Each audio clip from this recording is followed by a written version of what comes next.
Police Patil परीक्षेसाठी पोलिसांचा तगडा बंदोबस्त तैनात करण्यात आलाय। बीडमध्ये उच्च शिक्षित तरुण हा गावचा पोलीस पाटील होणार आहे। एकूण 33 परीक्षा केंद्रांवर लेखी परीक्षा पार पडणार आहे। याचाच आढावा घेतलाय लोकशाहीचे प्रतिनिधी हरिदास तावरे यांनी। बीड जिल्ह्यात आज पोलीस पाटील पदाची परीक्षा पार पडती। बीड जिल्ह्यात 1179 जागेसाठी 11,325 तरुणांनी या ठिकाणी उमेदवारी अर्ज दाखल केलेले आहेत आणि विशेष म्हणजे 33 परीक्षा केंद्राच्या माध्यमातून ही परीक्षा पार पडती। मी बीडच्या चंपावती महाविद्यालयामध्ये आहे। या ठिकाणी ही जी परीक्षा आहे ती या ठिकाणी पार पडती। सुरळीत परीक्षा पार पाडावी याच्यासाठी पोलिसांचा जो तगडा बंदोबस्त या ठिकाणी ठेवण्यात आला। कुठलाही अनुचित प्रकार घडू नये याच्यासाठी CCTV देखील या ठिकाणी लावण्यात आलेले आहेत।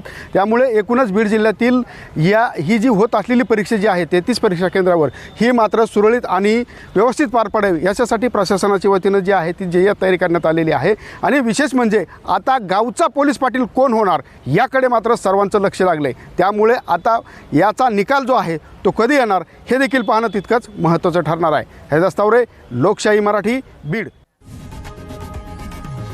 लोकशाही मराठी, ऐका, पहा, जागरूक रहा।